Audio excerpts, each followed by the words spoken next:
Hello and welcome to Standard Super League. I'm Randy Bueller, joined by Luis Vargas and Brian Kibler. We'll try to run this interview back again. Hopefully we don't have any technical difficulties this time. How you doing, Brian? I'm doing well, spent the weekend at the, incredible experience that was Grand Prix Vegas, and now I'm back in the real world. I just got back literally a couple of hours ago. The whole weekend was just amazing. I know I definitely want to talk to Luis about his experience with the tournament itself, but we should check in with you. How far did you actually make it? Well, I actually dropped when I got my second loss because, I was just like, right. well, I heard that.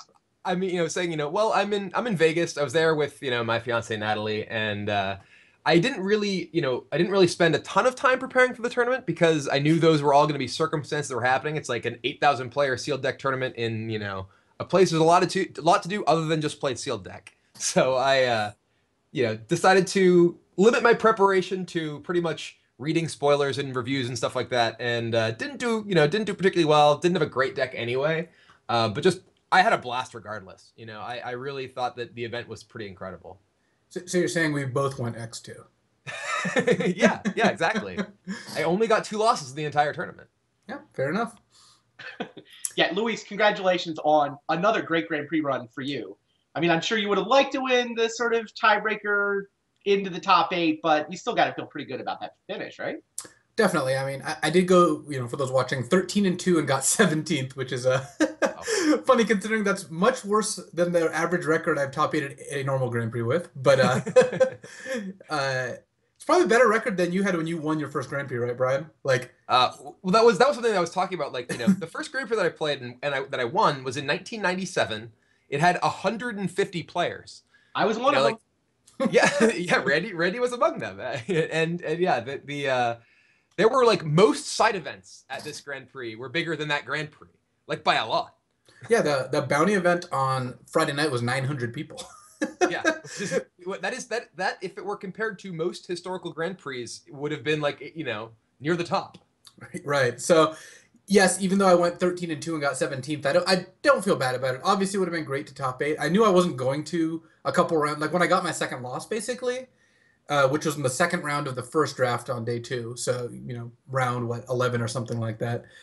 And the fact that the record pays out pro points by record, or the fact that the tournament pays out pro points by record, really does solve a lot of that. I went 12-3 at the last GP Vegas, and I got 80th, and I got 0 pro points and $0. So this feels much better than that. And honestly, jokes aside, both GPs in Vegas were awesome.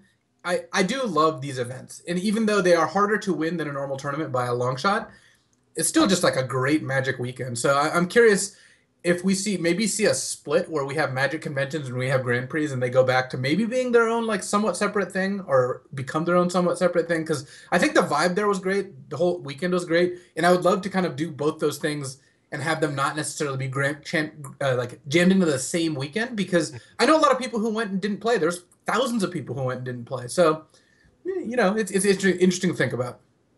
Yeah, I completely agree that the vibe at the whole event was a convention vibe rather than a Grand Prix vibe. It just felt like a different scene. Yeah, and I'm with you. It was awesome. Yeah, I mean, I was on Friday. I was trying to find ways to just take pictures that could really sort of show the enormity of the event, and I couldn't do it. You just can't. It was impossible to take a picture of the entire thing. It was that big. You can just spin around taking pictures, and you still just, wow, that looks like a lot of people, and you're still looking at an eighth of the room. Yeah. Now, Luis, is that a relevant number of pro points for you? You're actually, I don't even know if you know this, you're up to 15th in the Grand Prix Player of the Year race off just 5 Grand Prix finishes. I don't know what that means, but I do know that my meager number of pro points is becoming slightly less meager. The last 2 GPs I played at, I got, basically top 8 points in both, right. 4 points in each. And then my GP finish has actually been great. I have a GP win, a top 4, 2 top 8s, essentially, by record, and a top 16. But the fact that I got the bare minimum at every Pro Tour means that I'm still going to need a Pro Tour top 8 to be platinum. Though if I pick up 1 more point, that reduces to a top 16. And now, does gold do anything for you, given that you also have Hall of Fame benefits? It does. I still get free flights. So gold will give me 4 flights. This year, gold was switched to include flights as part of the benefits, basically to ensure that people who are qualified for every pro tour go to the pro tours. Yeah, which I Which think is also great. means that it's, for people who are in the Hall of Fame, it now is actually a quite relevant thing, which maybe I can make this year. I don't know. Well, I think it's awesome that the reward for gold is relevant to Hall of Famers, because it would Yeah. be a lot more disappointing if for people like me or Brian, who if we miss platinum we get nothing, whereas now if we get gold it's a real benefit. I would like to get gold. I'm now 5 points short. I have 30 points, which means that if I pick up 2 points at a Grand Prix, then I'll get gold by attending the Pro Tour. And if I pick up 1 point at a Grand Prix, I can top 16 my way into platinum. And I would like either of those things. So I might book an ill-advised ticket to Charlotte that leaves Saturday morning and costs a lot. But That sounds like my last trip to Charlotte for a Grand Prix. Oh, don't get us started on our last trip to Charlotte. Both of us played the 8 a.m. elimination round on Sunday, and both of us lost. I remember that. Oh yes, oh yes. We were both just looking at each other at like 8:45 in the morning and just like shaking our heads. And just it was. Yeah, I'm excited to go to maybe 1 or 2 more Grand Prix this year. It's looking like potentially just one, but because it's my grandmother's 90th birthday during GP Dallas, so. One of those things happens a lot more often, so I'm not going to be attending that one. Awesome. Well, I know I feel like everyone may be moving a little bit slower tonight on Standard Super League, still kind of recovering from the whole Vegas scene. Totally worth it. But we should probably talk about Standard. Brian, I do want to check in with you. Your latest deck is, to the surprise of absolutely no one, a base green mid-range deck. But it's green mix white things up this week. You've mixed it up a little bit. Talk us through the choices you made putting this one together. So, this is a deck that I actually adapted from a top finishing deck in a Grand Prix. I think it was Grand Prix Paris. This was the green white sort of collected company deck was one that I actually played previously in Standard Super League. Maybe it didn't actually have collected company in the main deck when I did play it then, but one of the modifications that was made in the version that placed highly in the Grand Prix was the inclusion of Mastery of the Unseen in the main deck. And one of the big problems that a lot of these Deathless Raptor Den Protector decks can have is that when they reach a stalemate type situation with a deck that has like just powerful cards in it, a lot of times it can be difficult to break through. You can have the Den Protector plus Boon Satyr combination, but that's vulnerable to removal. You can have, Deathmiss Raptor Recursion, but that only goes so far when against cards like Elspeth. Whereas having Master of the Unseen gives you an entirely new sort of angle of attack that actually allows you to sort of win these kind of attrition-based games by generating a significant base of threats, some of which turn out to be things that you can actually flip up and do a lot of damage with. Yeah, I looked up the last time you played the green-white specifically, and you had Seekers, and you had you didn't have the Coursers in the deck. It was Seekers and Boon Satyrs, where I guess now you have Coursers and Mastery. Yeah, basically my feeling of Courser versus Boon Satyr is like if you're a particularly aggressive deck, I think that you generally want to have Boon Satyr rather than Courser. But once you have Master of the Unseen, there's a combination of benefits you get from Courser there. One is that you have information about to actually get through your lands, which are obviously your worst hits with Mastery, and being able to set up. Okay, I know this is on top of my deck. I'm going to activate Mastery during my upkeep. It also just gives you a lot of incremental ways to stay alive against aggressive decks. Not that I expect Andrew Cuneo, who's going to be my first round opponent, to be playing one of those. Fair enough. Yeah, we can look at the bracket for this week, let everybody see what's coming. It's kind of interesting how just randomly the bracket this week worked out where the top 4 players in the overall standings are in the top half of the bracket, and the bottom 4 players in the overall standings are in the bottom half of the bracket. So, in particular, either you or Andrew is guaranteed to pick up a second win. All right. I hope it's me. And there's certainly an opportunity to make a run, too, where Brad is the 3rd guy who's in the current tie for 6th, 7th, and 8th. Mm-hmm. So that's what we're going to watch today. We're going to watch Brian and Andrew first. Then we're going to hold Brad versus Josh. So we can watch that match second. Those will be the 2 first-round matches we'll focus on. Also, I know that Jerry is actually planning to stream his match against Tom. So get up throw that up on the second monitor or put the 2 box together if you want to keep an eye on Jerry versus Tom. Maybe I'll do that while I'm playing. Just watch their match. Yeah, that's fine. We can look at the standings so you guys can see what Brian's got in front of him. You still feel like you can put a run together here? I mean, I'm pretty far back from the leaders here. I had, and this is something we actually talked about a little bit last week. I've had some trouble with my first round matchups. Yeah. because everyone plays decks that beat green decks every time they play me. You know, Tom Ross played the Urzatron deck last week when I was playing green mid range, shockingly in Modern, and I have definitely had some trouble getting out of the first round since week one. But I just want to play the decks that I want to play, and if I win, I win. If I don't, then I don't. Yeah, I actually think that next time we do Standard Super League, I think it actually, we did this thing where we wanted to publish the brackets ahead of time so that people could kind of look forward to the week and see who was going to get paired against whom. And I like having the brackets to push out. But I do think the round one metagaming is less than ideal. And when we set this up, certainly for me, because I just play the same deck every time. Well, that also feels like a solvable problem, just so we're clear. Well, I mean, I'm sure the people in the chat aren't here to see me play Esper Dragons. That's not what they're interested in. It might be a novelty. I don't know, like a bear riding a bicycle or something. How he would pilot it? Is that what you're saying? I let the image speak for itself. Really. Yeah.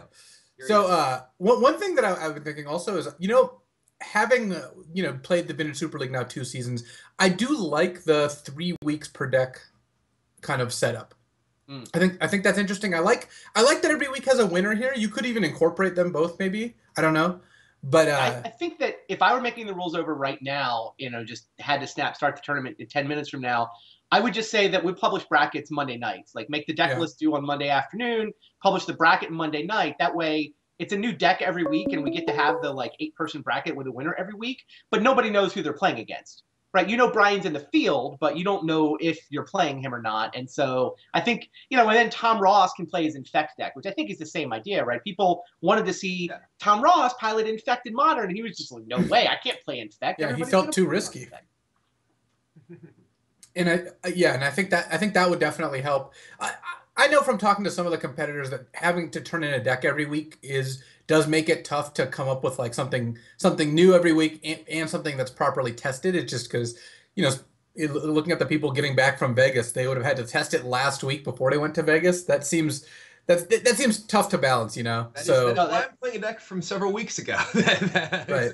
I will acknowledge I'm not expecting a ton of innovation this week coming off the heels of Vegas. Yeah. Whereas, again, for the VSO, you can test it for a week or two before you play because you have 3 weeks. So there are good things on both sides, and honestly, it's fun to explore all the possibilities because it's just it's still good in any case. Totally agree. All right, well, we're gonna let Brian and Shiro, I guess, go get ready for their match. Thanks for chatting with us. He mostly wants to eat my food that I want to eat too, so I'll get off camera and get that handled. All right, fair enough. Sounds good. We'll let you go. Good luck against Andrew. Thank you. And we can also put we can put Andrew's deck up to show the people at home what's going to be watching as soon as we get Brian out of the call anyway. I'll get out of here.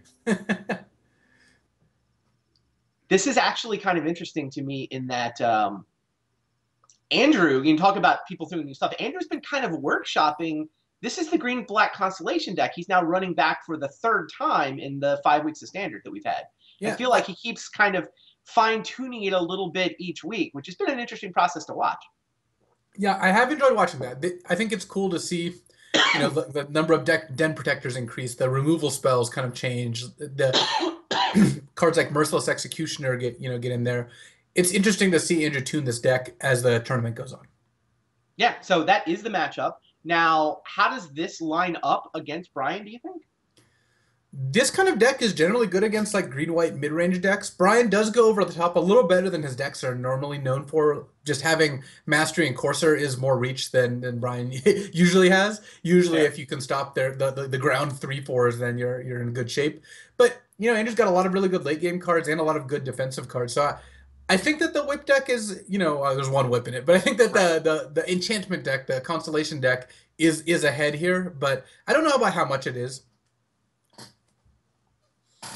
Fair enough. Have you had a chance to look at any of the other decks left? We can go through a couple of those while Brian and Andrew get set up. Looks like we're getting their hand cam set. So Brian versus Andrew is not far away.